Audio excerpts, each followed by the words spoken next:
The sun hung lazily in the sky, casting a warm glow over Greenfield University, a private institution known for its academic excellence and social divide. The campus was alive with students, some strolling in groups, laughing over shared jokes, while others rushed to meet their next lecture. Among them was Chiamaka Okafor, a 20-year-old final-year student studying business administration. Unlike many of her peers who came from well-to-do families, Chiamaka's story was different. Born to humble farmers in Nsukka, she was the pride of her family, the first to make it to university. Her parents had sacrificed everything to get her this far, selling off portions of their land and taking loans just to ensure she had a chance at a better future. But lately, things had taken a bad turn. Her father's crops had failed due to unpredictable weather, and her mother's petty trade barely brought in enough to feed the family, let alone pay for her tuition and accommodation. Now, as the semester neared its midpoint, Chiamaka found herself in an unbearable situation.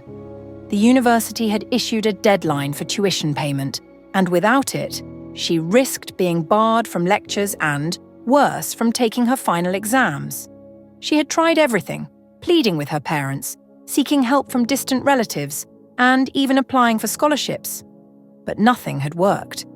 The deadline was in a few days, and she had no money. As she sat on a wooden bench outside the library, her thoughts were a chaotic storm of fear and frustration. Her best friend, Adaora, a lively and carefree girl from a wealthy family, plopped down beside her, shaking her head. "Babe, you can't continue like this, oh. You look like you haven't slept in days." Chiamaka sighed. "How can I sleep when my future is on the line?" Adaora waved her hand dismissively. "You worry too much. Look around you. People are enjoying life. Do you think all these girls stressing over designer bags are working hard for their money?" "My dear, connections matter." Chiamaka frowned. "You know I'm not like that. I just need an honest way to raise my fees." Adaora smirked. "Honest? My dear, honesty doesn't pay bills in this country. If you don't want to suffer, you need to start thinking differently. I know someone who can help." Chiamaka raised an eyebrow. "Who?" Adaora leaned closer, her voice dropping to a whisper. "Emeka. He's rich, generous, and doesn't stress about money. He helps girls like you." Chiamaka hesitated. She had heard of Emeka Don E. Ize, a notorious Yahoo boy, one of those young men rumored to make money through online fraud. He was always seen in flashy cars, wearing gold chains and designer clothes, and moving with an entourage. He had a reputation, but Adaora made it sound harmless. "I don't know, Ada," Chiamaka murmured. "Think about it, babe. One meeting, and your problems could be over." As Adaora's words echoed in her mind, Chiamaka found herself standing at a crossroads between desperation and morality. Chiamaka spent the next few days struggling with her decision. The deadline for tuition payment loomed closer, and she had exhausted every possible means of getting help. She had visited the bursary office pleading for an extension, but the response was the same. No payment, no exams. She tried calling distant relatives, but they all had their own financial struggles. Even her pastor, who had once promised to support her, regretfully told her the church was going through a difficult time. Each rejection felt like a nail in the coffin of her dreams. One evening, as she sat outside her hostel, staring at the notification on her phone from the school portal, "Your tuition fee is due in 48 hours, she let out a deep sigh. Adaora's words kept playing in her mind. One meeting and your problems could be over. Just then, Adaora arrived, dressed in a short, stylish gown with designer slippers. She had just come from an outing, her skin glowing from expensive body oil. She took one look at Chiamaka's face and shook her head. "Still thinking about it?" she asked. Chiamaka hesitated before nodding. "Babe, let me tell you something. Emeka is not a bad person. He's not like those broke boys who will stress you for nothing. He likes to help. If you're lucky, he might even make you his babe, and you won't ever have to worry about money again. But what does he want in return? Chiamaka asked, her voice barely above a whisper. Nothing serious, nah? Adaora shrugged. Just companionship. He likes to have pretty girls around him. And trust me, one meeting won't kill you. Chiamaka exhaled deeply. She knew the risks, but what choice did she have? Okay, she finally said. Adaora's face lit up. That's my girl. Get dressed. We're going out tonight. Later that evening, Adaora and Chiamaka arrived at Zanzibar Lounge, a high-end club in town. The air smelled of expensive cologne, shisha smoke, and the faint scent of luxury. The club was packed with rich young men and beautiful women, all dressed in the latest designer outfits. Emeka sat at the VIP section, surrounded by his friends, a bottle of Hennessy in his hand. He was everything people said about him, tall, well-dressed, and exuding confidence. Adaora led Chiamaka to his table. Donnie, meet my friend, Chiamaka, Adaora said with a playful smile. Emeka's eyes scanned Chiamaka from head to toe before he smirked. Ah, Ada, you know to disappoint. Your friend Fino Chiamaka forced a smile. Nice to meet you. Sit down, relax. Make yourself comfortable, Emeka said, signaling for a waiter. Almost immediately, a waiter arrived, placing a glass of wine in front of Chiamaka. She hesitated before taking a sip. As the night went on, Emeka barely spoke, but he observed Chiamaka closely. When she finally excused herself to use the restroom, he leaned toward Adaora. She's different, he said. Yeah, she's not like the other girls, Adaora replied. I like her, Emeka said, his lips curling into a smile. She's exactly what I've been looking for. After the club, Emeka offered to drop Chiamaka off at her hostel. She hesitated but agreed after Adaora encouraged her. Inside his luxurious car, the air conditioning was cool and soft music played in the background. Unlike in the club, Emeka was now more engaging. So, Adaora told me about your situation, he began. You're a smart girl. You don't deserve to suffer like this. Chiamaka swallowed. I just need help to pay my school fees, that's all, Emeka chuckled. I like your honesty, I can help you, no stress. But I don't just dash people money anyhow, I like to invest in people. What do you mean? Chiamaka asked.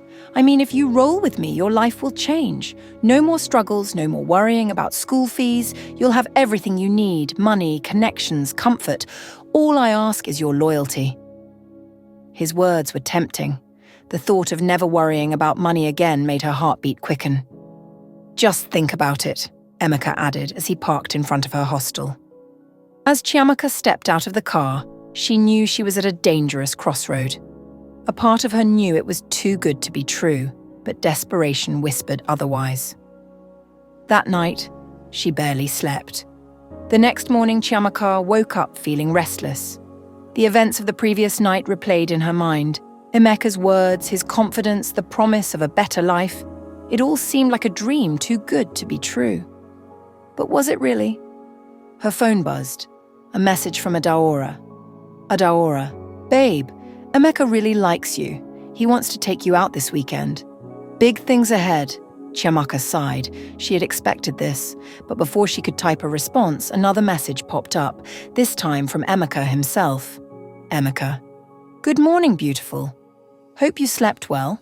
Let's go somewhere fun this weekend. Just you and me. Pack a bag. I'll pick you up on Friday. Chiamaka hesitated. She had only met him once, yet he was already inviting her on a trip. Something felt off. But then she thought about her unpaid school fees, the impending deadline and the fear of dropping out. Maybe Adaora was right. Maybe this was just a harmless way to get help. Taking a deep breath, she replied, Okay. On Friday afternoon, a sleek black Mercedes pulled up in front of her hostel. Emeka stepped out, dressed in a designer polo and ripped jeans, his gold wristwatch gleaming under the sun. Ready? He asked with a charming smile. Chiamaka nodded, clutching her small travel bag. The drive to Lekki was smooth. Emeka played soft Afrobeats in the background, occasionally stealing glances at her. He asked about her studies, her family, her dreams. Chiamaka was surprised. He actually seemed interested. Maybe he wasn't as bad as people said. When they arrived at his mansion, her jaw dropped. The house was massive, tall gates, high walls, and a driveway big enough to fit 10 cars. Inside, the decor was even more stunning. The marble floors gleamed, expensive paintings lined the walls, and the scent of vanilla filled the air. "Wow, this place is beautiful," she whispered. Emeka chuckled. "Only the best. You should get used to this kind of life." As the housekeeper led her to a guest room, she started to relax. Maybe this wasn't a mistake after all. That evening, Emeka took her out to dinner at an exclusive restaurant. The food was expensive, the service impeccable, but something felt strange. Throughout the dinner, Emeka kept receiving calls, always excusing himself to answer them in hushed tones. His expressions were unreadable, but a few times, she caught him glancing at her with an intensity that made her uneasy. Then, as they were leaving, an older man walked up to Emeka, whispering something in his ear. Chiamaka noticed the man's eyes flicker toward her before he nodded and walked away. "Who was that?" she asked. "Business partner," Emeka replied quickly. "Nothing to worry about." Something about his tone made her uneasy. Later that night, back at the mansion, she wandered around the house while Emeka was on a call. Most of the doors were unlocked, except for one at the end of the hallway. When she tried to push it open, it didn't budge. She leaned closer, and that's when she heard it. Low, rhythmic chanting. The kind of deep, guttural sounds she had only heard in Nollywood movies about rituals. Her breath caught in her throat. She took a step back, heart pounding. "What are you doing here?" She spun around to see one of the houseboys staring at her. I was just looking for the bathroom," she lied. The houseboy stared at her for a long moment before shaking his head. "Be careful, madam. This place... Not everything is as it seems." She swallowed hard. "What do you mean?" Before he could answer, a voice echoed down the hallway. "Chiamaka." Emeka stood at the other end, his face unreadable. "Come, let's talk," he said, motioning for her to follow him back to the living room. The houseboy quickly walked away. As she sat beside Emeka, he took her hands in his, looking deep into her eyes. "Do you trust me?" he asked. Chiamaka hesitated. I think so." He smiled. "Good, because I want to do something special for you, something that will change your life forever." She frowned. "What do you mean?" "I have a powerful connection," he continued, "a way to make sure you never suffer again. But I need you to trust me completely." Chiamaka's stomach twisted. She had heard stories of Yahoo boys using girls for money rituals. At first, she had dismissed them as mere rumors, but now, she wasn't so sure. "What kind of connection?" she asked carefully. "You don't need to worry about the details," Emeka said, his grip tightening slightly. "Just know that after this weekend, your school fees, your rent, everything will be taken care of. You'll never have to struggle again." Something in his eyes made her blood run cold. "Emeka," she whispered. "Are you trying to use me for something?" His grip on her hands loosened, and for a moment his face darkened. Then, just as quickly, he laughed. "Why would you say that? I'm just trying to help you." But Chiamaka's instincts screamed at her. The locked door, the chanting, the strange man at the restaurant, it all pointed to something sinister. That night, as she lay in bed, her mind raced. She needed to get out of this house. But how? Chiamaka lay awake in the large, luxurious guest room, her heart pounding against her chest. The soft glow of the bedside lamp cast eerie shadows on the walls, and outside, the distant sound of waves crashing against the shore added to the unsettling silence of the mansion. Something was terribly wrong. The locked door with the chanting voices, the way Emeka and the older man had looked at her, the strange warning from the houseboy, it all pointed to danger. She sat up in bed, staring at the sleek curtains covering the glass windows. Could she escape? She had no idea what lay beyond those walls. Was there security outside? Guard dogs? Her phone vibrated. She scrambled to grab it, hands shaking. It was a message from Adaora. "Adaora, babe, are you okay?" Chiamaka hesitated, then typed quickly. Chiamaka, I think Emeka wants to use me for something. I need to leave now. The message showed red, but Adaora didn't reply. Seconds passed, then a minute. Nothing. Chiamaka's stomach twisted. Why wasn't she responding? Did she not believe her? A sudden knock on the door made her jump. Chiamaka, are you asleep? It was Emeka. She quickly stuffed her phone under the pillow and lay back down, forcing her breathing to slow. Chiamaka? Emeka called again. She didn't answer. After a moment, she heard retreating footsteps. The sound of a key turning in the lock sent a chill down her spine. She was locked in. Terror surged through her veins. She was trapped. Hours passed. At some point, she must have dozed off because she woke up to the feeling of hands grabbing her. She gasped, struggling, but strong arms held her down. A damp cloth was pressed over her nose and mouth. The world blurred. Darkness swallowed her. When she came to, she was lying on a cold marble floor. Her vision was hazy, but she could make out the flickering glow of candles surrounding her. The air was thick with the pungent smell of burning incense, mixed with something metallic blood. Chiamaka's heart pounded as she tried to move, but her hands and legs were bound. She wasn't alone. In front of her stood Emeka, now dressed in a flowing red robe. Beside him was the old man she had seen earlier, the one from the restaurant. She is the perfect vessel, the old man murmured, eyes gleaming. Yes, Emeka responded, his voice void of emotion. Chiamaka's breath hitched. Emeka, she gasped. Please don't do this. Emeka stepped closer, crouching beside her. His usual charming smile was gone. You were chosen, Chiamaka. You should feel honored. After this, I will be more powerful than ever. And don't worry. Your family will be well compensated. Tears burned her eyes. Please, Emeka, I don't want to die. The old man, Baba Alhaji, lifted a small, wicked-looking dagger.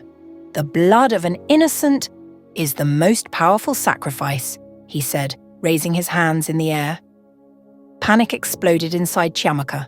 Her eyes darted around the dimly lit room. She had to think fast. A few feet away, near her bound hands, a candle flickered dangerously close to the edge of the altar cloth. If she could tip it over, she shifted slightly, inching toward it while keeping her eyes on Emeka and Baba Alhaji. Prepare her, Baba Alhaji ordered. One of Emeka's men stepped forward, loosening the rope around her wrists just enough for movement. It was now or never. With every ounce of strength, Chiamaka yanked her hands free, grabbed the candle, and flung it toward the altar. Flames erupted instantly as the cloth caught fire, spreading to the wooden structures around them. Chaos. Baba Alhaji let out a sharp cry as the flames licked at his robes. Emeka lunged at Chiamaka, but she kicked out wildly, scrambling to her feet. Smoke filled the room, thick and suffocating. The other men in the room were shouting, trying to put out the fire. But Chiamaka ran. She sprinted down the hallway, her bare feet slapping against the cold floor. Behind her, Emeka was shouting her name, his voice furious. Catch her! Don't let her escape! Her lungs burned, but she didn't stop. She reached a door and yanked at the handle. Locked. No, no, no. Footsteps thundered behind her. Just then, a hand grabbed her wrist. She screamed until she saw who it was, the houseboy. Follow me, he hissed. Without hesitation, she ran after him. He led her through a side door, down a dark passageway, and into the backyard. Go through the small gate at the back, he whispered urgently. Run and don't look back. What about you? Chiamaka gasped. I'll be fine. Just go. She didn't wait. She ran. The moment she was outside, she kept running, her breath ragged, her legs weak with exhaustion. The main road was ahead. She waved frantically at the first car she saw. The driver, a middle-aged man, rolled down his window. Please help me, she cried. One look at her disheveled state, and the man unlocked the door. As the car sped away, she glanced back one last time. The mansion was partially engulfed in flames, thick smoke rising into the night sky. She had escaped. Barely. The car sped through the empty streets of Lekki, the cool night air rushing in through the open window. Chiamaka sat in the passenger seat, her body trembling uncontrollably. Her heart pounded so hard she thought it might burst. "My daughter, are you okay?" The driver, an elderly man with kind eyes, asked. Chiamaka nodded weakly, but the truth was, she wasn't okay. Not even close. "Where should I take you?" he asked again. She swallowed hard. She couldn't go back to her hostel. What if Emeka's men were looking for her? "A police station," she whispered. The man glanced at her, surprised, but nodded. Minutes later, they arrived at a police station. Chiamaka hesitated before stepping out of the car. What if the police didn't believe her? What if Emeka had connections? But she had no choice. She had to try. She thanked the driver and walked inside. The officer on duty, a middle-aged man with a potbelly, looked up lazily as she approached the desk. "Good evening. How can I help you?" Chiamaka took a deep breath. "I need to report an attempted ritual killing." The officer raised an eyebrow. "Ritual?" He sat up slightly. "Explain." She told her story about Emeka, the mansion, the locked door, the chanting, the fire, and her escape. She left nothing out. By the time she finished, the officer's expression had turned serious. "Are you sure about this?" "Yes, sir." He exchanged glances with his colleague. "Do you know the exact location of this house?" "Yes. I remember the street name." The officers whispered among themselves before one of them stood up. "Come with us," he said. "We need to investigate this immediately." By the time they arrived at Emeka's mansion, it was nearly dawn. The fire had been put out, but thick smoke still lingered in the air. The once grand house now looked like something out of a horror movie. Charred walls, shattered windows, and black soot covering the driveway. The police moved quickly, guns drawn. "Search everywhere," the commanding officer barked. Chiamaka stood at a distance, watching as the officers stormed the house. Her fingers were ice cold, despite the warm morning air. Minutes later, they dragged out 2 of Emeka's men. "Where is your boss?" an officer demanded. The men refused to answer. More officers emerged from the house. "Sir, we found something," one of them called out. They held up a blood-stained dagger, the same one Baba Al-Haji had held over her the night before. Chiamaka's stomach twisted. But where was Emeka? "We'll find him," the officer assured her. "He won't get far." Chiamaka was taken back to the police station to give an official statement. As she sat in the waiting area, exhausted but relieved, her phone buzzed. It was a message from Adaora. "Adaora. Chiamaka, what did you do?" Anger surged through Chiamaka. "Chiamaka, you knew, didn't you? You knew Emeka was into rituals, and you still took me there." For a moment, there was no response. Then, "Adaora. I didn't think he would actually do anything to you. I thought you would just, enjoy the money." Chiamaka felt like throwing the phone across the room. "Chiamaka, you almost got me killed." Adaora's response was immediate. "Adaora, I'm sorry." Chiamaka didn't reply. She blocked the number. Some friendships weren't worth saving. 2 days later, the police caught Emeka at a private airstrip, trying to flee the country. Baba Al-Haji was also arrested. The case made headlines. Notorious Yahoo boy and ritualist caught in Lagos. News channels played clips of their arrest, and social media exploded with discussions. Many young women came forward with similar stories, claiming they had narrowly escaped Emeka's web. The trial was swift. With the evidence found in the mansion and Chiamaka's testimony, Emeka and his accomplices were sentenced to life in prison. For the first time in weeks, Chiamaka could breathe again. Despite the victory, Chiamaka still had no money for her school fees. She considered dropping out. But just when she was about to lose hope, the unexpected happened. Now, sitting in a dimly lit clinic, staring at the test results in her trembling hands, she realized she had never truly escaped at all. She was pregnant. It didn't make sense. She was a virgin. The only time she had ever spent a night outside her hostel was in Emeka's house. And she was sure, absolutely sure, they had done nothing. But the scan said otherwise, 2 months pregnant. And it had been exactly 2 months since that night. Her stomach twisted in horror. She returned home hoping for comfort, for understanding. But what she found was worse than rejection. It was condemnation. Her mother, the woman who had suffered so much just to see her succeed, looked at her with disgust. "You have disgraced me," she spat, her voice thick with disappointment. Chiamaka tried to explain, but the words tangled in her throat. How could she even begin to tell a story that she herself didn't understand? Her uncle and neighbours weren't any better. They whispered, sneered, called her names. She was the girl who had gone to school and come back with a bastard. No one cared about the impossibility of it all. No one cared that she was just as confused as they were. With nowhere to turn, she did the only thing she could. She left.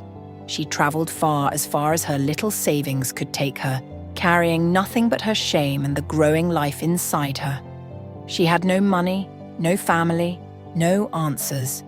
But she swore one thing: she would survive. Emeka had always known how to play the game.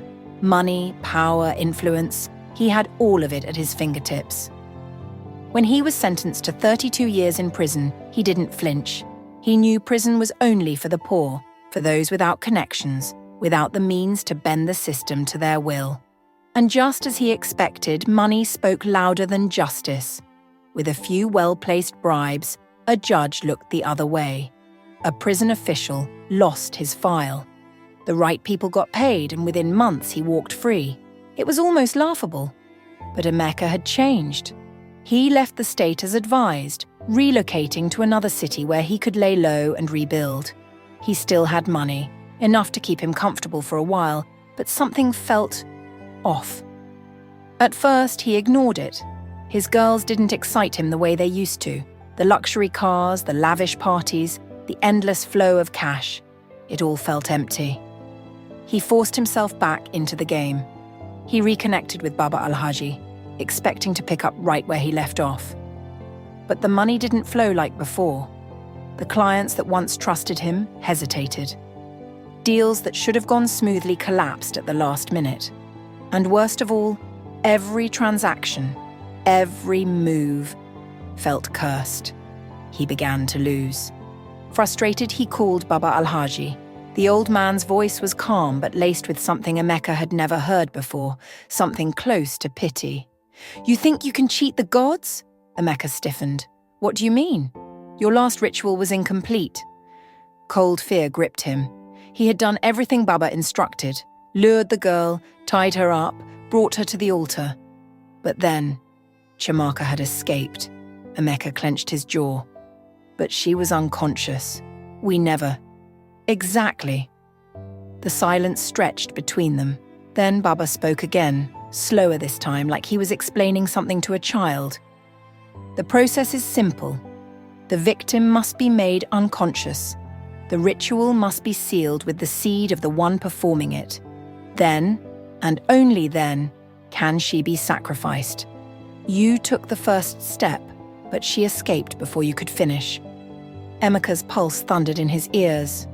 "And now," Baba continued, "the seed you planted has germinated." Emeka shot to his feet, his heart racing. "What are you talking about?" "She carried your child." The words hit him like a punch to the gut. Since she was not sacrificed, the bond remains unfinished. The energy meant to empower you was left incomplete. Chiamaka, however, had no time to think about him. She was too busy surviving. Chiamaka never looked back. She had no choice. After the shame, the accusations, and the way her own mother turned her back on her, staying was never an option. She had been abandoned when she needed love the most. There was no one to ask questions, no one to listen. They had already made up their minds about her. The whispers, the judging eyes, the names they called her, they still echoed in her mind. Ashawo, disgrace. After everything your mother did for you, this is how you repay her. She left with nothing but the clothes on her back and a child growing in her womb. She arrived in a new town, far from where anyone knew her name. No friends, no family, no shelter, just the will to survive. And somehow, she did. She found a tiny, leaking room to live in and started selling vegetables by the roadside. It wasn't much, but it was hers. And when the time came, she gave birth alone. Twins.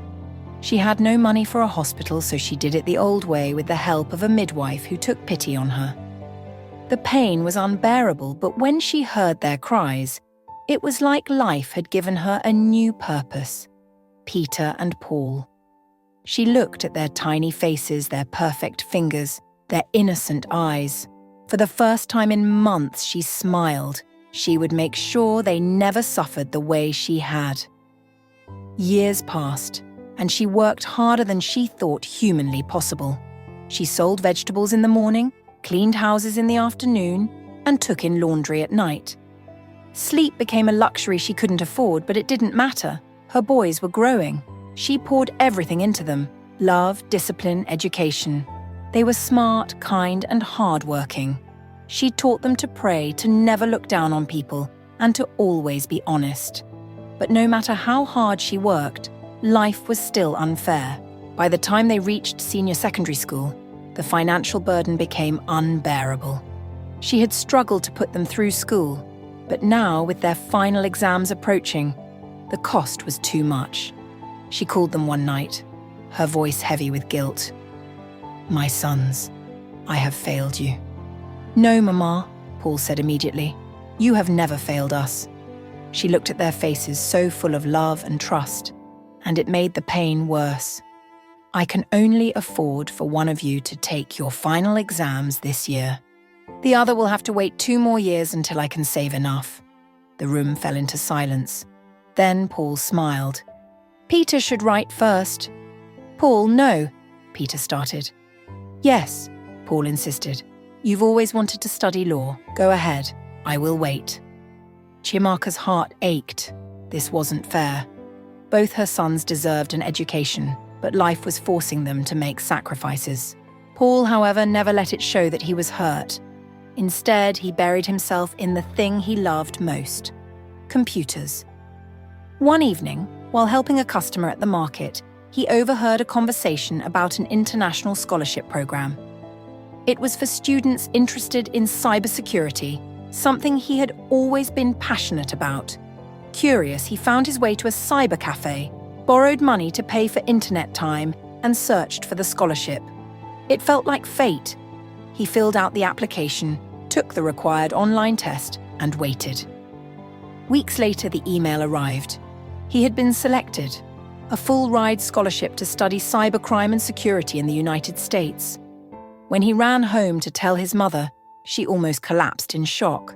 "America?" she gasped, pressing her hand to her chest. "Yes, Mama, I did it. I am going to America." Tears streamed down her face. She had spent years fighting to give them opportunities, and now her son had created one for himself. The day he left for the airport, Chiamaka held him so tight he could barely breathe. "I am proud of you, my son, but promise me one thing." "Anything, Mama." "No matter how long you stay, never forget home." Paul swallowed the lump in his throat and nodded. "I promise." And just like that, he was gone. Years passed. Paul flourished in the US, becoming one of the top cybersecurity experts in the country. Peter excelled in law, rising through the ranks until he became one of the most respected justices in Nigeria. Chiamaka had raised kings, but fate was about to bring them face to face with the past they never knew existed. Paul had become a force to be reckoned with in the world of cybercrime investigation. After years of rigorous study, sleepless nights, and countless cases cracked, he had risen to prominence in the United States. His ability to track down even the most elusive criminals had earned him respect, fear, and admiration. Yet, despite his success, something always felt incomplete. Maybe it was the years spent away from home. Maybe it was the unanswered questions about his father, the man their mother never spoke about. Or maybe it was fate, drawing him back to where it all began. In Nigeria, Peter had carved a name for himself in the legal world. Now a Chief Justice, he was known for his sharp mind and unwavering commitment to justice. He had spent years undoing the corruption that had plagued the judiciary, reopening cases where criminals had bought their freedom with blood money. One case in particular caught his attention. An old fraudster who had been sentenced to 32 years in prison but had never served a single day behind bars. The deeper Peter dug, the more the case unraveled. High-ranking prison officials had taken bribes to let the man go. Judges had been paid to bury the case. Everyone involved had moved on, confident that their sins would never catch up with them. But Peter wasn't one to let things go. At the same time, across the ocean, Paul had stumbled upon something chilling. His current assignment involved tracking down an elusive cybercriminal who had scammed American citizens out of millions. The case had remained unsolved for over a decade, but Paul was relentless. He followed the digital footprints, hacking through layers of false identities, encrypted accounts, and offshore transactions. And then, a face appeared on his screen. A name. A location. Paul's blood ran cold. Something about the man seemed familiar, yet he couldn't place it. He needed to be sure. Back in Nigeria, Chiamaka had never imagined she would live to see this day. Her sons had become everything she prayed for: successful, respected, powerful. But when Paul called, telling her he was finally coming home after 25 years, her joy was mixed with fear. Something was coming. Something dark. She could feel it in her bones. Emeka had spent the last 25 years running, but no matter how far he went, he couldn't outrun his past. It was always there, haunting him, suffocating him, reminding him of the horrors he had committed. The nightmares never stopped. Every night, he saw her, Chiamaka, tied up, struggling, her eyes filled with terror as Baba chanted incantations. He heard her screams, the desperate way she had fought to survive. And then he saw the blood, the sacrifice that never happened. That was where the nightmare always ended. He would wake up drenched in sweat, his chest pounding, a gnawing fear in his bones. Baba had warned him, "You planted a seed, Emeka, and now that seed has grown. Your destiny is tied to hers. As long as she lives, you are no longer in control of your fate." At the time, he had brushed it off. He had been young, arrogant, convinced he could cheat anything, including fate. But now, 25 years later, he knew the truth. He had lost everything. The money, the power, the influence. It was all gone. The same men he once bribed to escape justice had turned their backs on him. His accounts were frozen, his properties seized.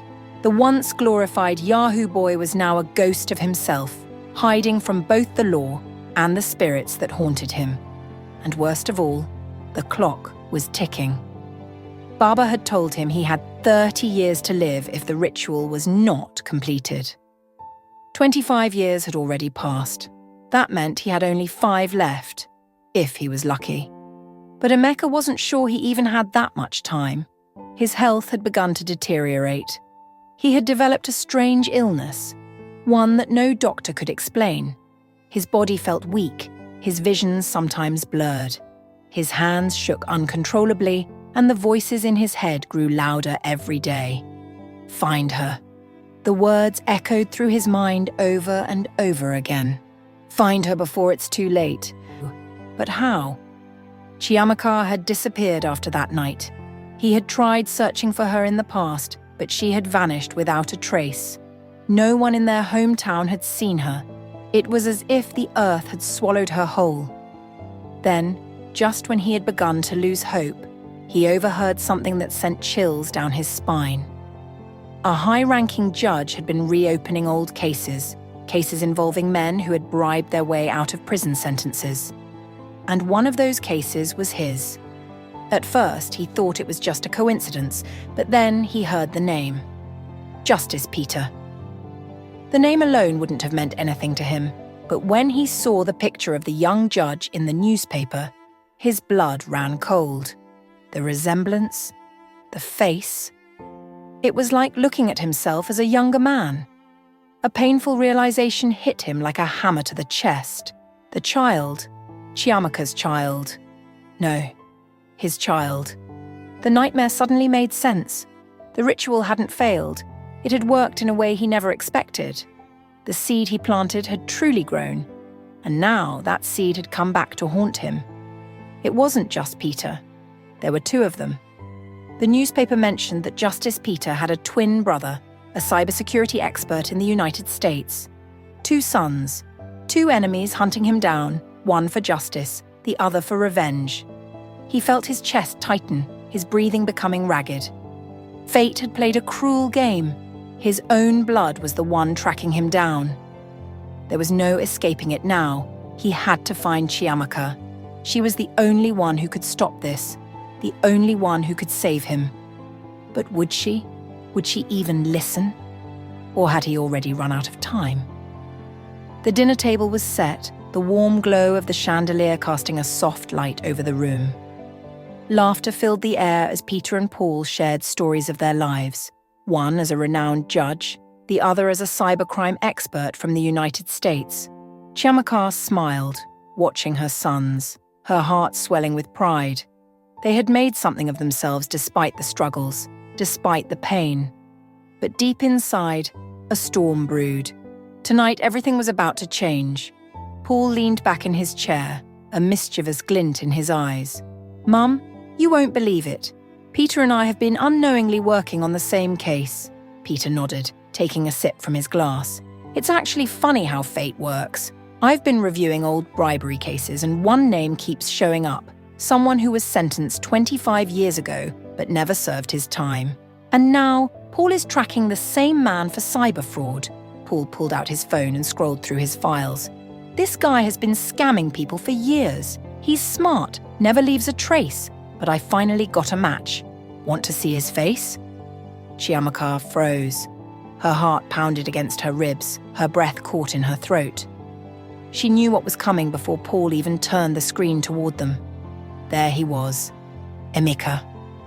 The past she had spent 25 years trying to bury now stared back at her from the screen. Peter's face twisted with disgust. "This man thinks he can escape justice, but I swear I will bring him down." Paul smirked. "Oh, I'll make sure he never scams another person again." Chiamaka felt her body tremble.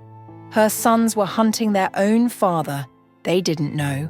They had no idea that the man they were determined to destroy was the very man whose blood ran through their veins. Tears welled in her eyes as she looked at them, so strong, so determined. What was she supposed to do?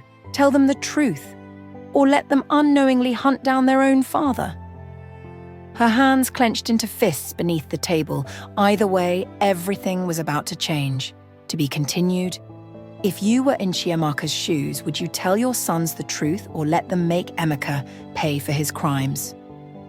What would you do? Emeka had always prided himself on being one step ahead. He wasn't just another fraudster. He was the fraudster, the one everyone feared, the one who made millions disappear with the click of a button. When people whispered about Yahoo boys, his name was mentioned with both admiration and fear. He had mastered the art of cyber fraud, bending people's will to his advantage. He wasn't satisfied with simple romance scams or email phishing. No, Emeka had elevated the game. He had tapped into something darker, something that made sure his victims obeyed without question. But now, all that was gone. Sitting in a rundown hotel room with flickering light bulbs and a creaky ceiling fan, he stared at the pile of empty beer bottles on the floor. His once well-groomed dreadlocks were now unkempt, and his designer polo shirt was stained with sweat. This was not the life he had envisioned for himself. His phone vibrated on the table. Another alert. He hesitated before checking it, his fingers shaking slightly. The moment he saw the message, his stomach twisted. Interpol has issued an international arrest warrant for Emeka Okafor, notorious cybercriminal wanted for multiple online scams across different countries. His breath caught in his throat. This wasn't just EFCC. This was bigger. The walls were closing in. He could feel it. He had been on the run for weeks, switching hotels, changing SIM cards, avoiding cameras. But no matter how careful he was, they always seemed to be one step behind. Something wasn't right. Someone was tracking him. What Emeka didn't know, what he couldn't even begin to suspect, was that the detectives leading the hunt for him were his own flesh and blood. His phone rang again. This time, it wasn't an alert. It was Baba. He stared at the screen, dread creeping into his chest. Baba never called unless it was serious. With a deep breath, he picked up. "Your time is ticking, Emeka." Baba's voice rasped through the phone. Emeka clenched his jaw. "Baba, I already told you I'm handling it." "No, you are not." The line went silent for a few seconds before Baba spoke again, his voice lower, more ominous. "Find Chiamaka and appeal to her, or you will die soon."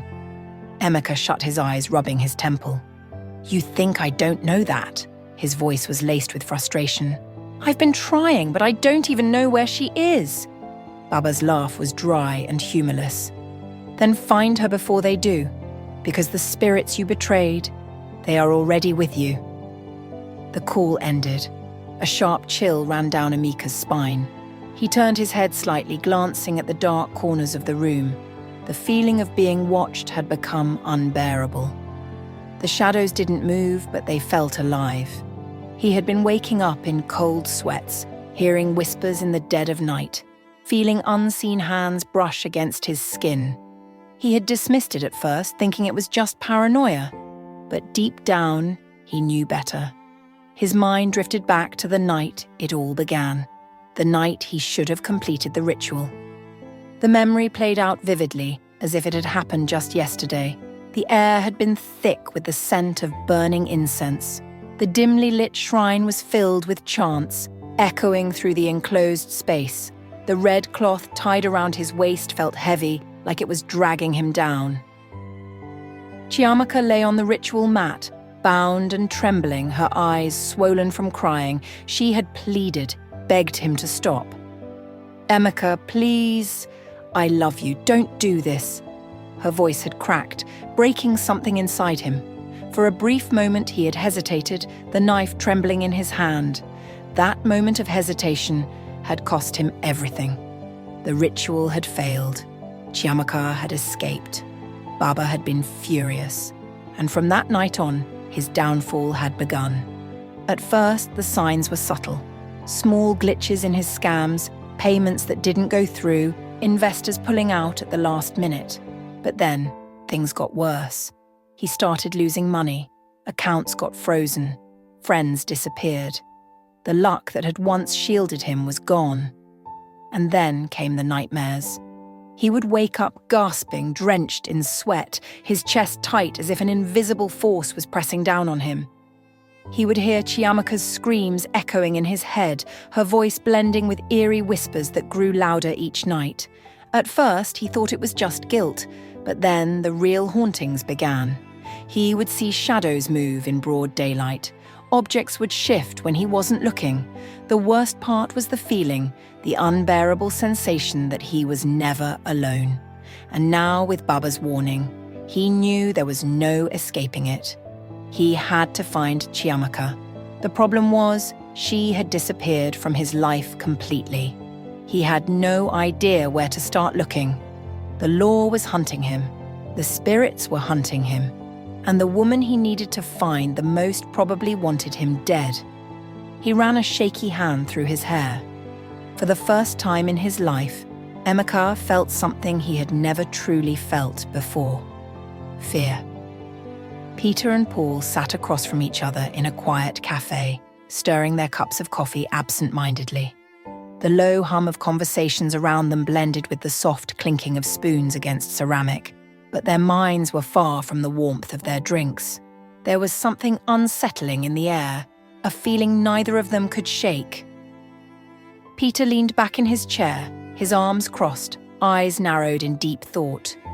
"Paul, have you noticed how Mama acts strange whenever we bring up Emeka's case?"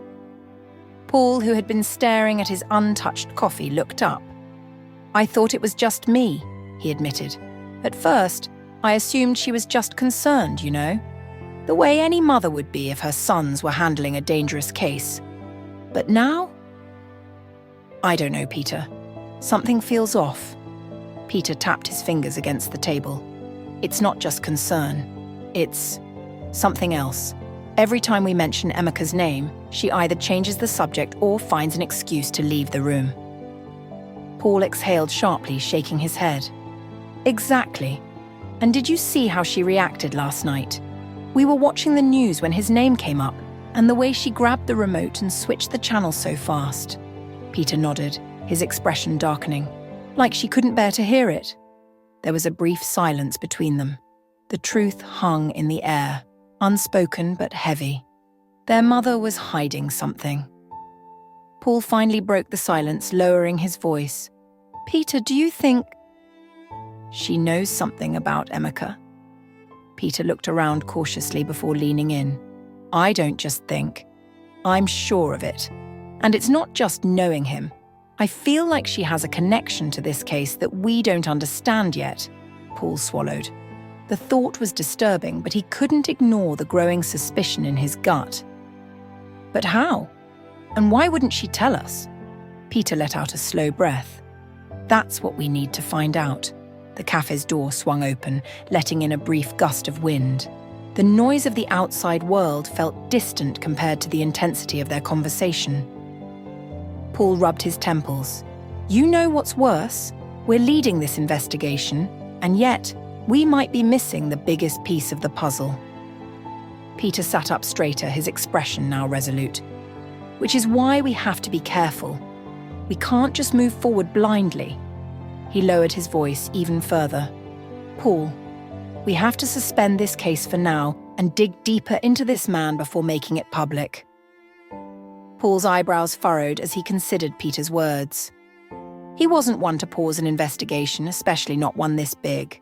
But the weight of their mother's reactions, the unease that clung to this case, it didn't feel like a normal assignment anymore. He finally nodded. "You're right. There's more to this than we're seeing, and if Mama is connected to Emeka in any way, we need to know before we expose anything." Peter relaxed slightly but kept his serious tone. "We dig in quietly. We start from scratch. Everything we thought we knew about Emeka, we question it. Every lead, every document, we go over them again. We look beyond just cyber fraud. This is bigger than that," Paul sighed. "And Mama?" Peter hesitated before answering. "For now, we watch. We don't confront her yet. Not until we have something solid," Paul exhaled heavily, nodding. "Agreed." The waiter came by to refill their coffee, but neither of them touched their cups. The case they were handling had just taken a personal, unexpected turn, and they both had a feeling that whatever truth was waiting for them, it wouldn't be easy to accept. Chiamaka sat on the edge of her bed, staring at the dimly lit room. The past few weeks had been a nightmare, one she couldn't wake up from. She had tried to push the thoughts away, tried to ignore the gnawing ache in her chest, but it was impossible. Her sons were unknowingly hunting their own father. How had it come to this? She had spent years burying the past, convincing herself that the life she once lived belonged to another version of her, one she had long since left behind. But now it was crawling back, threatening to tear everything apart. Her hands trembled as she reached for her phone. She had considered calling Emeka, warning him, telling him to run before it was too late. But what would that change? Would he even listen? She let out a shaky breath. Despite everything he had done, despite the betrayal, despite the fact that he had almost sacrificed her, she still felt something for him. It wasn't love, not in the way it once was, but something deeper, something unexplainable. Maybe it was because he was the father of her children. Maybe it was because, at some point before greed consumed him, he had been a good man. She rubbed her forehead, exhausted. Peter and Paul. They had no idea who they were really after. She wanted to protect them from the truth. But how much longer could she hold it in? How much longer before the truth revealed itself in the worst possible way? She had to say something, but how? Her eyes drifted to the old wooden clock on the wall. It was past midnight, yet she knew she wouldn't be able to sleep. Neither would they. She picked up her phone and sent them both a message. "Come to my room." A few minutes later, there was a soft knock at her door. "Mama," Peter's voice came first. She swallowed hard before answering. "Come in."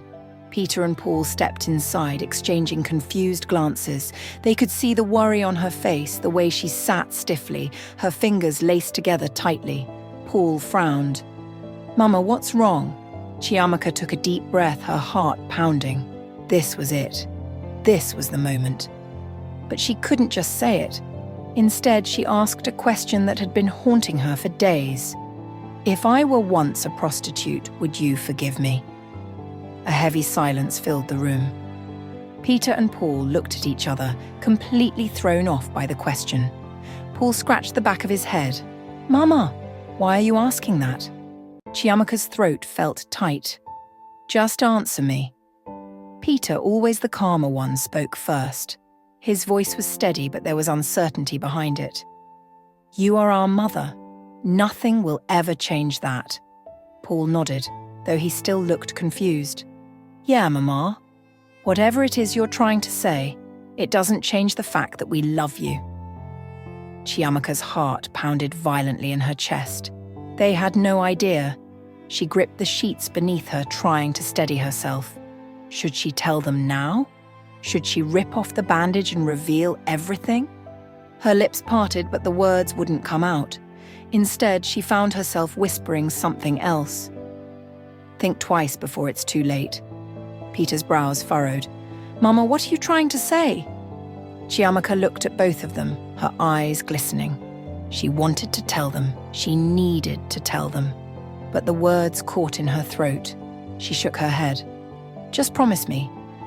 Whatever happens, you'll think twice."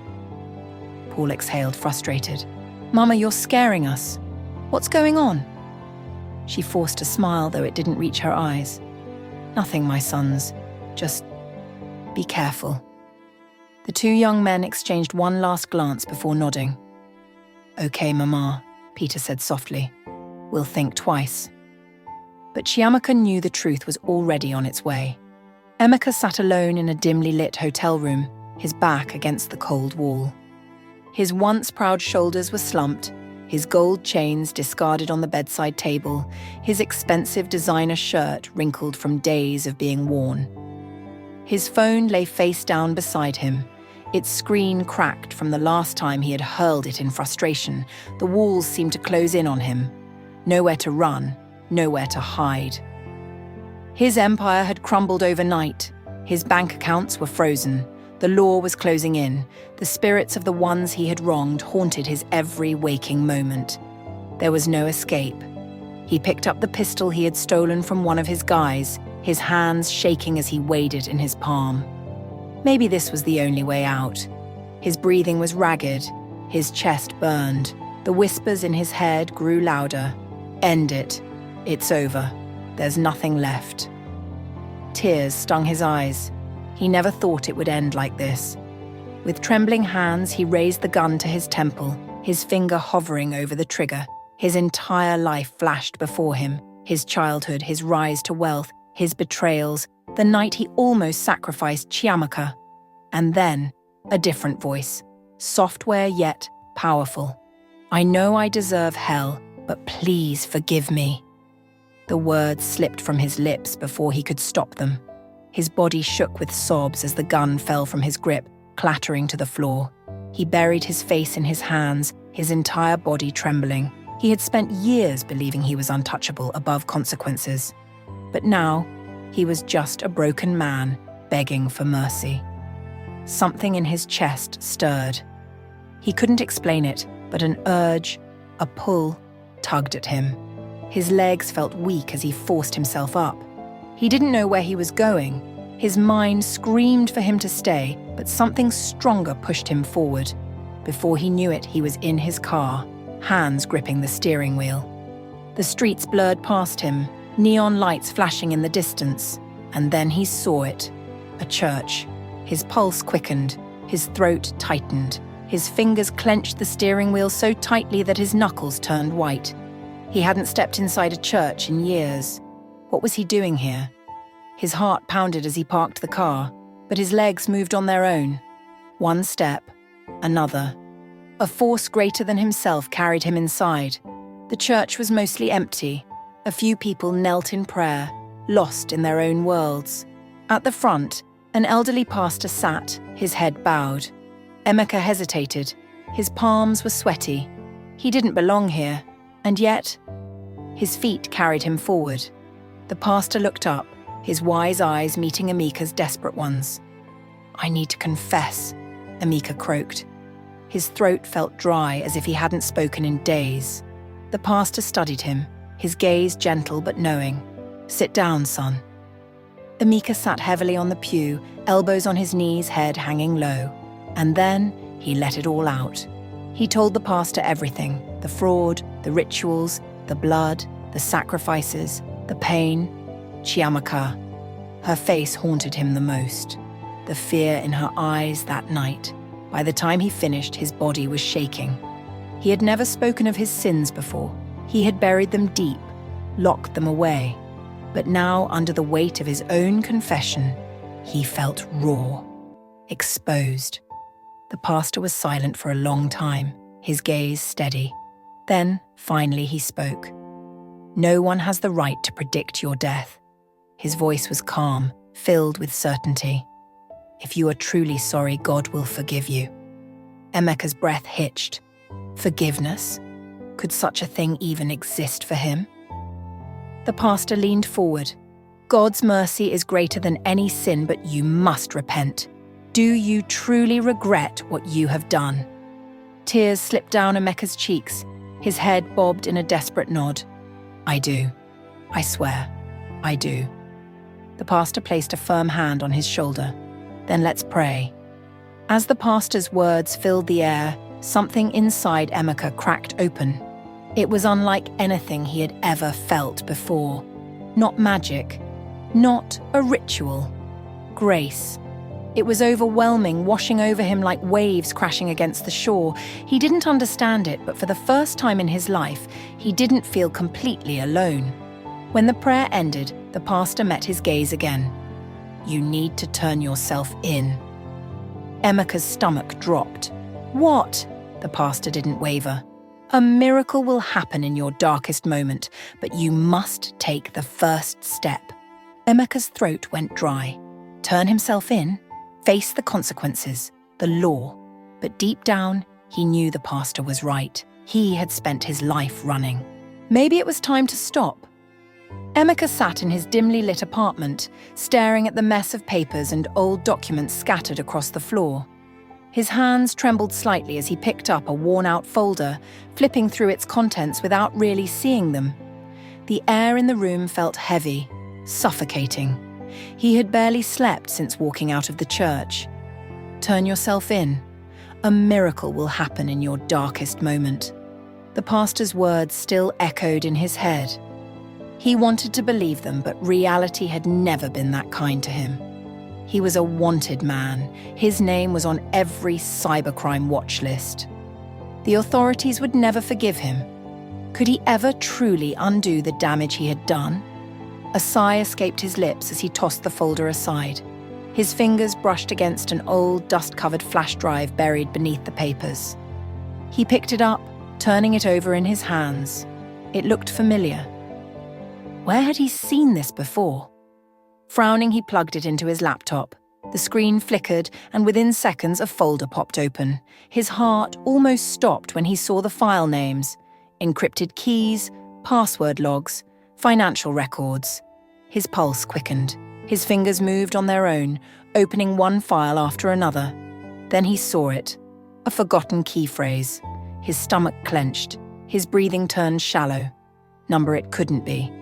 With shaking hands, he copied the key phrase and accessed an old cryptocurrency wallet he hadn't touched in years.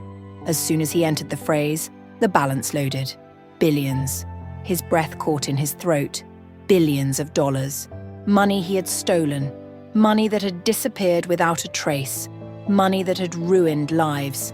His head spun as he stared at the screen. This was it, the last piece of his past. For a moment, the old Emeka whispered to him, "You can run, start over, disappear." But then, another voice, one that had been growing louder since the church, cut through the noise. "You can do the right thing." He swallowed hard, his hands clammy against the keyboard. Could he? Could he really undo what he had done? He closed his eyes, exhaling shakily. And then, he made his choice. One by one, he traced the victims. Every transaction, every stolen amount, every ruined dream.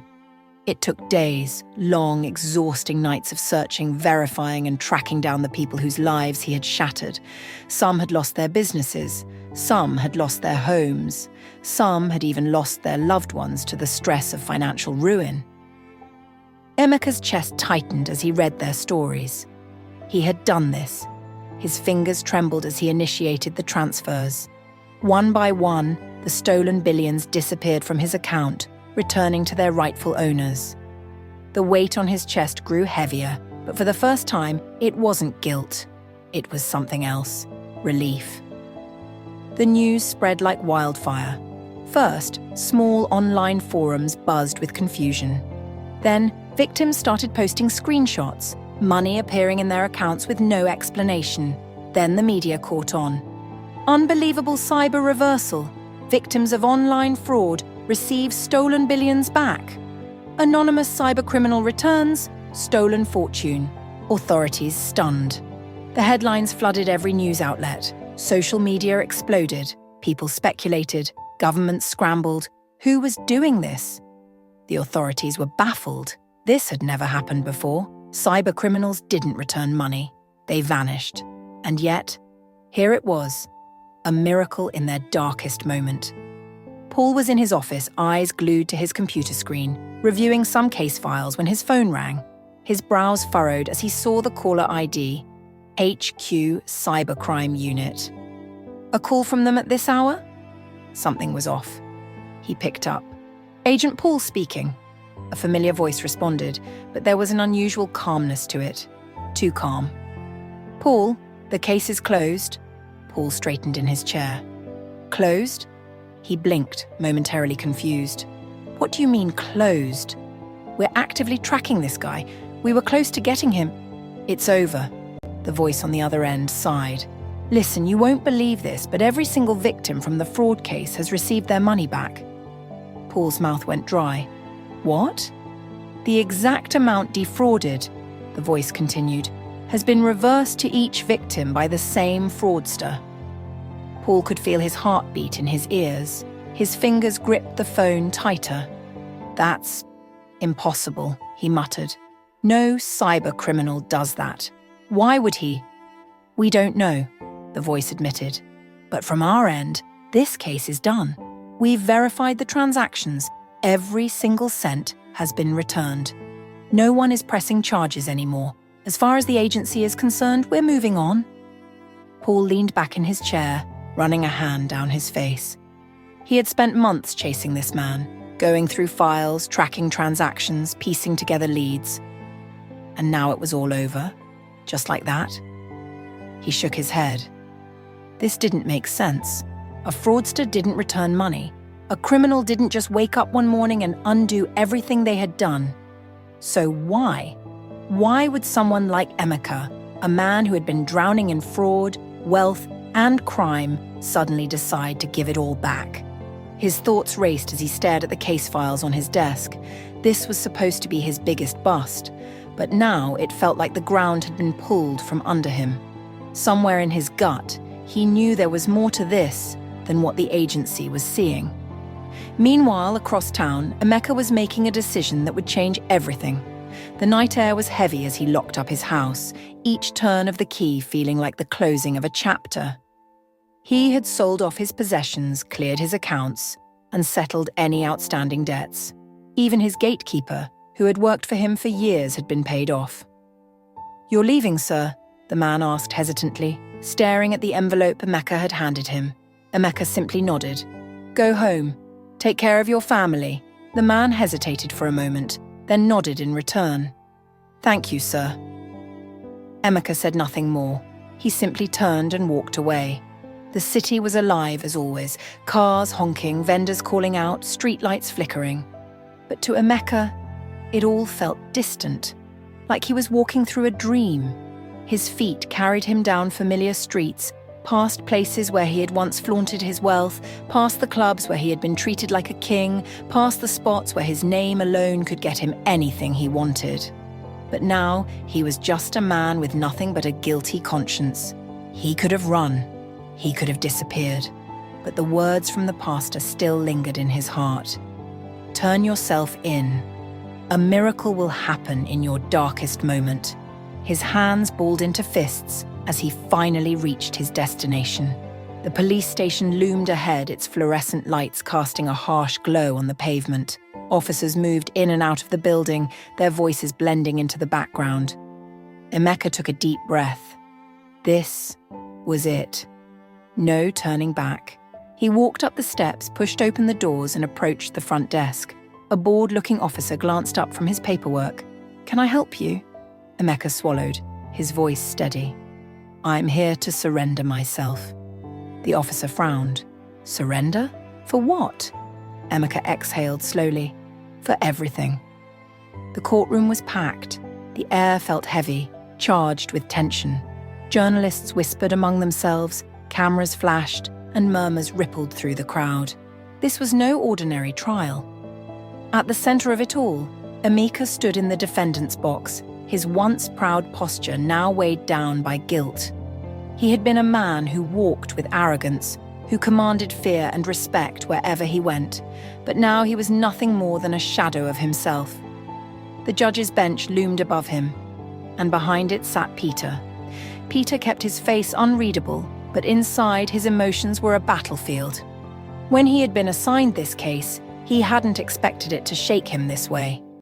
He had spent years chasing cybercriminals, men who ruined lives with the stroke of a keyboard. But there was something about this one, something he couldn't explain. Still, he couldn't afford to let his emotions cloud his judgment. Justice had to be served. The courtroom fell silent as the bailiff announced, "Proceedings are now in session." Emeka stepped forward, his voice steady but laced with pain. "My name is Emeka," he began, "and I stand before you as a man guilty of many crimes." A hush fell over the room. The gallery leaned in, waiting for his confession. "I was once known as the Yahoo Plus Upmaster, a name that carried power, money, and blood." He took a breath, looking directly at Peter. "I deceived people, scammed them out of their life savings, and lived a life of luxury at their expense." Peter clenched his jaw but said nothing. Emeka continued, "But it wasn't just fraud. My hands are stained with sins far worse." His voice dropped. "I almost sacrificed a girl for rituals." A murmur spread through the courtroom. Some gasped, others whispered among themselves. Peter felt his grip tighten on the gavel. This man disgusted him. "I bribed my way out of my first prison sentence," Emeka admitted. "I walked free while innocent people suffered. And when I finally found redemption, I returned every stolen dime. But I know that does not erase my past. I still must pay." The room was eerily silent. This was no ordinary criminal. Criminals denied their sins, fought their charges, begged for lesser sentences. Peter exhaled. He had to push aside the strange feeling in his gut. The law was the law. After a long pause, he spoke. "You have admitted to your crimes, and the court acknowledges your efforts at restitution. However, your past actions caused irreparable damage to countless lives." Peter lifted the gavel. "This court sentences you to..." The courtroom doors burst open. All heads turned as a woman's scream echoed through the chamber. "Stop! Stop this now!" Chiamaka stormed in, her eyes wild with emotion. Paul, seated among the prosecution, suddenly stiffened. "Mom?" A wave of confusion swept through the courtroom. Chiamaka pushed past security, her voice trembling. "I can't stay silent anymore." Her eyes locked onto Emeka, and for a brief second, there was something unreadable in them. Then, she turned to Peter and Paul, who were both looking at her in shock. The words that came next shattered everything. "Emeka is your father." The silence was deafening. Peter blinked, convinced he had misheard her. "What?" Chiamaka swallowed, her voice hoarse. "The girl he tried to sacrifice was me." Paul shot up from his seat, his entire body rigid. "Mum, what are you talking about?" Chiamaka's hands trembled, but she forced herself to speak. "Over 20 years ago, I loved a man. He was charming, powerful, and he made me believe in a future I never had before. But he was also dangerous. I was young and naive." Her gaze darkened. "And then, one night, he tried to offer me as a ritual sacrifice." A gasp rippled through the room. Peter's heart pounded in his chest. He looked at Emeka, who had collapsed to his knees, silent tears streaming down his face. Paul shook his head. "No, this can't be." Chiamaka turned to her sons, her voice barely above a whisper. "I ran that night. I ran, carrying a secret. I was pregnant. With both of you." Everything came crashing down at once. The world tilted. The walls of the courtroom seemed to close in. Peter took a step back, his hands shaking. The man he had been hunting, the criminal whose sins disgusted him, the man standing trial before him, was his father. He wanted to scream. He wanted to run. Instead, he stood frozen, his mind racing, the gavel still raised in his hand. Emeka sobbed. For the first time in his life, he had no words. He crawled forward on his knees, his body trembling. "Peter, Paul," his voice cracked. "My sons." Peter's grip on the gavel loosened. "I never knew," Emeka whispered. "I swear to you, I never knew." His body shook with regret. "If I had known, I would have given my life for you." Paul's fists clenched. Too much. This was too much. Emeka turned to Chiamaka. "I have no excuse. I don't deserve your forgiveness, but I need them to know the truth." He turned back to his sons. "I was a monster. I lived selfishly, hurting people, chasing money and power, but I swear on my life, I never knew you existed." Tears welled in Chiamaka's eyes, but she didn't respond. Peter was breathing heavily. His chest ached, his mind in chaos. This was the man he had despised for so long. This was the man he had vowed to bring to justice. And yet, something inside him was breaking. Paul's voice was hollow. "You tried to kill our mother." "I know." Emeka sobbed harder. "And I will never forgive myself." He turned fully to his sons, his forehead touching the cold courtroom floor. "I beg you, if I die in this prison, let me at least die knowing that you don't hate me." Peter swallowed the lump in his throat. He was trained to be rational, to separate emotion from justice, but right now, he was just a man caught in a storm. Paul exhaled shakily, running a hand through his hair. The courtroom had forgotten about the trial. All eyes were on the two sons standing before the father they never knew they had. Peter let out a shaky breath. How was he supposed to judge a man who was his own blood? The courtroom was silent.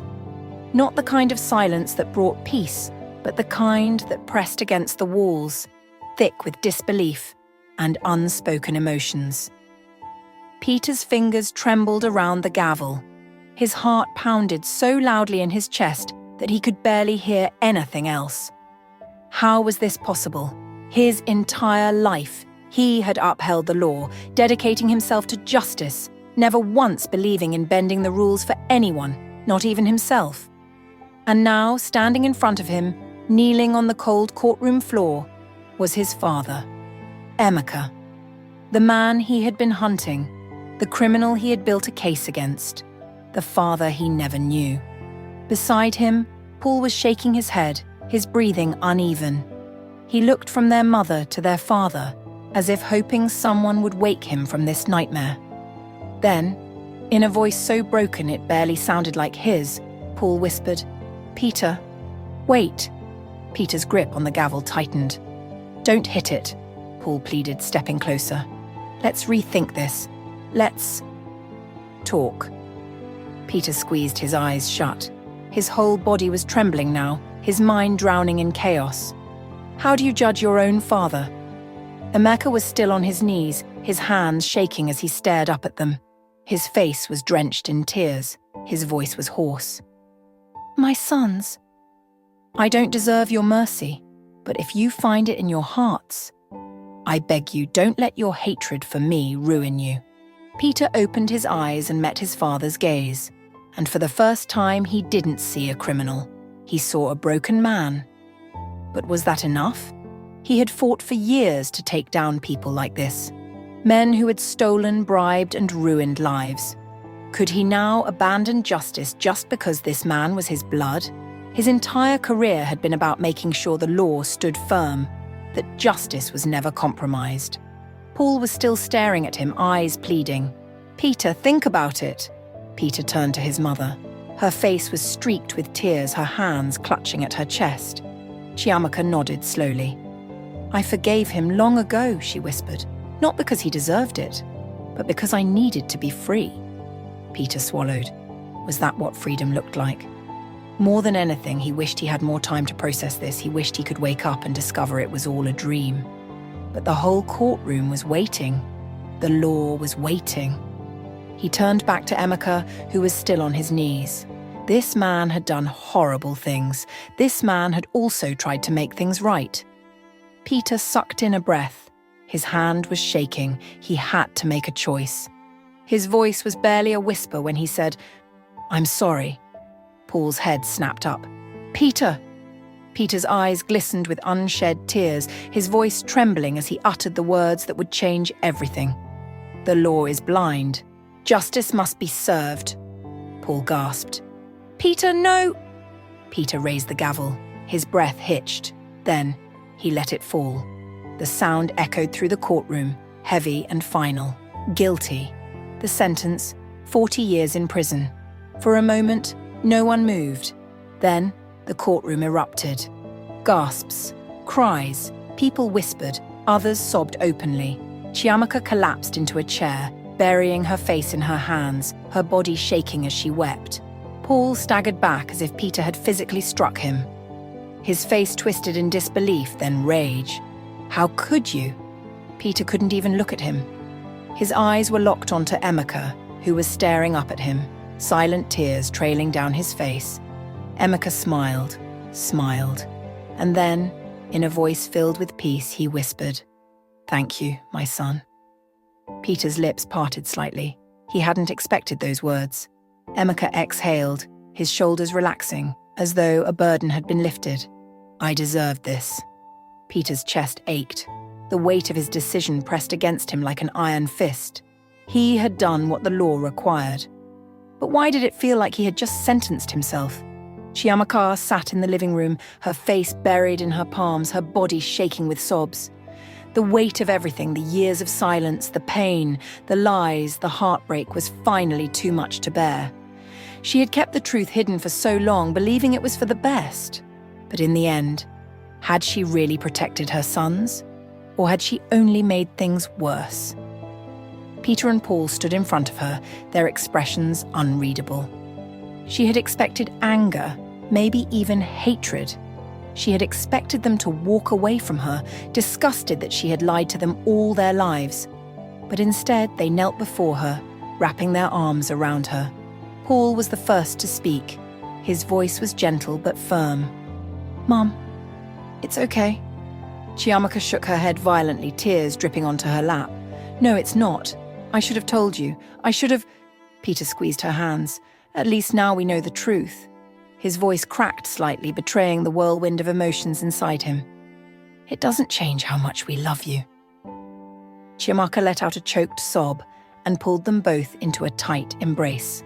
For the first time in a long time, she felt like she could finally breathe. Meanwhile, in the cold walls of the prison, Emeka sat in his tiny cell, staring at the ceiling. The past few weeks had been a blur, a storm that had carried him to places he never imagined. From a feared Yahoo Plus fraudster to a fugitive. From a fugitive to a man desperately seeking redemption, from a man seeking redemption to a prisoner, and now he was just waiting. He didn't fight the judgment, he didn't protest the sentence, he knew he had earned it. Still, something inside him ached, not for freedom, not even for a second chance, but for time. Time with the sons he never got to raise. He sighed and closed his eyes, leaning against the wall. He had made peace with his fate, but fate wasn't done with him yet. That morning, a convoy of black SUVs rolled into the prison yard, their polished exteriors gleaming under the sun. Officers lined up as a tall, distinguished figure stepped out. The president. It was an annual tradition. The president would visit selected prisons, speak with inmates, and grant a few rare pardons. The warden walked beside him, listing names, talking about rehabilitation programs, legal appeals, and inmate behavior. The president nodded as he listened, his eyes scanning the prisoners gathered in the courtyard. Then, his gaze stopped. He narrowed his eyes. He had seen this man before, not in person, but in the news. Emeka. The president turned to the warden. "Who is that man?" The warden hesitated. "Sir, that is Emeka, the man convicted of cyber fraud, and I know who he is." The president's voice was thoughtful. "He's the one who returned the money, isn't he?" "Yes, sir," the warden confirmed. "He surrendered willingly." The president took a step closer, observing Emeka carefully. Emeka, who was now looking up at him, confusion flickering in his tired eyes. Something about this man intrigued the president. A criminal who had everything, power, money, status, but gave it all up and chose to face justice. The president glanced around at his officials, then spoke, his voice clear and firm. "This man, free him." The silence that followed was absolute. The warden blinked. "Sir?" The president's tone didn't waver. "You heard me? Pardon him?" Gasps rippled through the yard. Some prisoners looked on in disbelief, others in envy. Even the officers exchanged surprised glances. Emeka's breath hitched. Did he hear correctly? He felt the world shift beneath his feet, as if reality itself had taken a sharp turn. He searched the president's face, expecting to see mockery, some kind of cruel joke. But there was none. This was real. Tears welled up in his eyes, and for the first time in years, he truly broke. Right there in front of everyone, he sank to his knees, his shoulders shaking with deep guttural sobs. Freedom. A word he never thought he'd taste again. The world, it seemed, was dancing to a new rhythm. His. Emeka stepped out of the prison gates, the sun hitting his face like a forgotten warmth. For years he had imagined this moment, but not like this. He had expected chains, a life sentence, maybe even death. But freedom? It felt unreal. He looked around, unsure of where to go. He had no home, no money, no power, just himself. Then his eyes caught something, a black SUV parked a short distance away. The tinted window rolled down and his heart nearly stopped. Inside, staring right at him, were Chiamaka, Peter, and Paul. They had come. His chest tightened. He took a step forward, but his legs felt weak.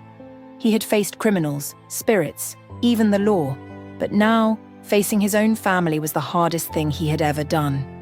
Chiamaka was the first to step out. Her eyes locked onto his, and for a moment time stretched between them. There was pain, there was anger, but most of all, there was something Emeka never thought he'd see again. Acceptance. Peter and Paul followed, their faces unreadable. They looked at him, looked at the prison behind him, and then back at him. "Dad?"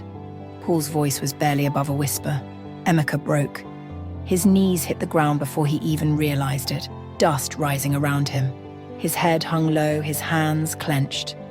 "Let me be the father I should have been," he pleaded, his voice raw with emotion. "I know I don't deserve it, but please, let me try." Chiamaka covered her mouth, her body trembling. This was the man who had once tried to sacrifice her. The man who had left her to raise their children alone. The man who had caused them all so much pain. And yet, here he was. Not the arrogant Yahoo plus master. Not the untouchable fraudster. Not the criminal on the run. Just a broken man. Chiamaka wiped her tears. Her voice was steady but soft. "We came to tell you we forgive you." Emeka's breath hitched. Peter and Paul stood beside her, watching the man they had hunted for so long. They had grown up believing they had no father, believing he was some faceless criminal they would never know. Now that man was here, not demanding anything, not making excuses, just asking for them. Peter, the judge who had sentenced him, swallowed hard. "Despite your past, you are our father," Paul nodded. "Come with us." Emeka lifted his gaze, his vision blurred by tears. And then they moved. All of them, collapsing into each other's arms, crying loudly, crying freely, for the years lost, for the pain endured, for the family they never got to be, and for the hope that somehow they could start again. Deep in the heart of the forest, the night was restless. A heavy storm brewed in the sky, thick clouds swirling like angry spirits. The air smelled of rain and something darker. Inside his dimly lit shrine, Baba sat cross-legged, surrounded by flickering red candles. His face was twisted in frustration. Something was wrong. For years he had held Emeka in his grip, binding him to darkness, ensuring he could never escape. But now everything was unraveling. The spirits had stopped answering, his body felt weaker, and worst of all, he could feel his own death approaching. "No," Baba growled, gripping his staff tightly. "This is not how it ends." But the gods had already decided. A violent gust of wind tore through the shrine, putting out every candle at once. The darkness swallowed him whole. Then, boom! A thunderclap split the sky, and before Baba could react, a bolt of lightning crashed through the roof, striking him dead in an instant. His body convulsed, his mouth wide in a silent scream, and then stillness. The shrine burned to ashes, and with it, every spiritual chain that had bound Emeka. 1 month later, the world felt brand new. Emeka stood at the altar, his heart pounding. The church was filled with people, family, friends, even some who once doubted him. They had all come to witness a miracle, because after everything, the betrayal, the suffering, the loss, he was getting a second chance. Then the doors opened, and there she was, Chiamaka. Dressed in an elegant white gown, her beauty was even more radiant than he remembered. As she walked toward him, every memory flashed before his eyes. The night he almost sacrificed her, the years of separation, the pain he had caused. Yet, here she was, walking to him, choosing him. When she reached him, he whispered, "You forgive me this much?" Chiamaka smiled softly. "I loved you before you lost yourself, and I love you now that you've found your way back." His eyes burned with unshed tears. The priest spoke, but Emeka barely heard a word. All he knew was that for the first time in his life, he was free. When he kissed his bride, the entire church erupted in cheers. The past no longer had power over them. The curse was broken. This was not just a wedding. It was redemption. It was fate. It was a new beginning. The end. Thank you for reading this story of redemption, forgiveness, and fate. We'd love to hear your thoughts. Feel free to leave a comment and share your perspective. If you enjoyed this story, don't forget to like and subscribe to the channel for more compelling narratives.